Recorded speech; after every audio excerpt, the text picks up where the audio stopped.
हमने कहा कि मौका दीजिए, अवसर दीजिए, गाड़ी चलवेल देबो तब न पता चलतो ड्राइवर बढ़िया छिए कि नहीं।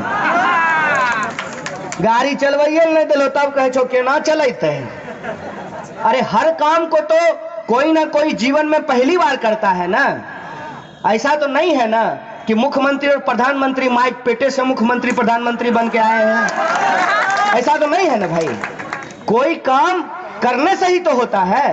हम लोगों को स्कूल में पढ़ाया जाता था, करत करत अभ्यास के जरमति होत सुजान, रसरी आवत जात के सिल पर पड़त निशान।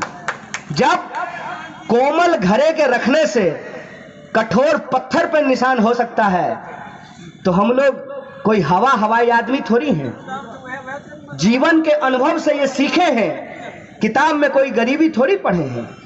जब हमारी ही यूनिवर्सिटी की पढ़ी हुई माननीय मंत्री साहिबा कह रही थी कि पूरे बिहार को फ्री वैक्सीन देंगे, तो हमको अपना दिन याद आ गया।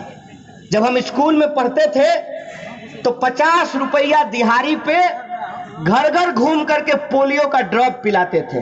बताइए, उस वक्त का सरकार भी अगर कहता कि नहीं हम बिहार को फ्री देंगे और बंगाल से पैसा लेंगे तो आपको अच्छा लगता सुनने में? ये झूठ क्यों बोला जा रहा है? ये धोखा क्यों दिया जा रहा है? एक तो वैक्सीन अभी आया नहीं है, दूसरा वैक्सीन आने से पहले ही चुनाव आ गया है। तो कुछ तो ऐसी बात हो ना कि फिर से लोगों को ठगा जा सके। जैसे ठगा गया कि आपके खाते में 15 लाख रुपया आ जाएगा। क्या गो लोग कहलो ना तो बोता एको गो के नहीं। इहेल कहे छियो भाजपो वाला से दुकान पर लड़ाई के जरूरत नहीं है। ऐसा नहीं है कि खाली तोरे ठेक लेलको है, बेचारा ओकरो ठेक लेलके है।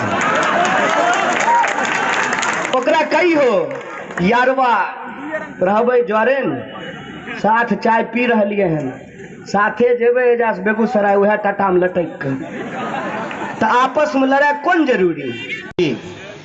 तो बिना पलटे जो है रोटी भी जल जाता है। और जो वादे हमसे किए गए थे उसकी हकीकत लोगों के सामने आ गया। क्या थी हकीकत? कि कोई क्वारंटाइन सेंटर नहीं था। सरकार ने कहा कि हमारे पास खिलाने के लिए अनाज नहीं है, आपके पास उड़ाने के लिए हेलीकॉप्टर है, लेकिन खिलाने के लिए अनाज नहीं है। और अस्पतालों की हालत यह थी कि एक बेड पे लाश पड़ी हुई है और दूसरा इंसान जो जिंदा है अपनी जिंदगी और मौत से जूझ रहा है, पानी का बोतल हाथ में पकड़े हुए है। ये तस्वीर आपने देखी थी कि नहीं देखी थी? अब की बार बदलाव जरूरी है और इस बार इसीलिए हमारा संकल्प है कि सीट की संख्या हम नहीं देख रहे हैं, किस पार्टी को कितना सीट मिला, ये नहीं देख रहे हैं कि नेता कौन बनेंगे, ये देख रहे हैं कि बिहार की जनता के लिए नीति क्या बनेगी। उस बात के लिए हम लोग संघर्ष कर रहे हैं। और इसीलिए माननीय प्रधानमंत्री जब आए बिहार तो फिर से हम लोगों को कश्मीर ले जाने का प्रयास कर रहे थे। ऐसा है, कश्मीर से ही तो पैदल चल करके बिहार आए थे जब रोजी रोजगार बंद हो गया तो। और वही पंजाब, हरियाणा, दिल्ली, उत्तर प्रदेश होते हुए बिहार आए थे। उत्तर प्रदेश के मुख्यमंत्री जी आए और बड़ा बड़ा भाषण दे करके गए। एक कहावत है ना, अपन उपाय ने सूरदास बरतो। अपना राजकाज संभल नहीं रहा है, हम लोगों को आकर के ज्ञान दे रहे हैं। साहब कान खोल करके सुन लीजिए, ये बिहार की जनता है और बिहार का इतिहास ये है कि हम जब जब आते हैं अपने पर तब तब लोगों के दांत खट्टे करते हैं, उनको छक्के छुड़ाते हैं। बात बोल रहे हैं। डीएम को तो छोड़ दीजिए, एसपी को तो छोड़ दीजिए, डीजीपी को तो छोड़ दीजिए। ऐसा क्यों हुआ है? ऐसा इसलिए हुआ है कि जब लेकर के अपना ईमान बेच देते हैं तो उनका रुतबा चला जाता है। किसी भी लोकतांत्रिक उस दिन ब्यूरोक्रेसी उसका सुनना बंद कर देती है।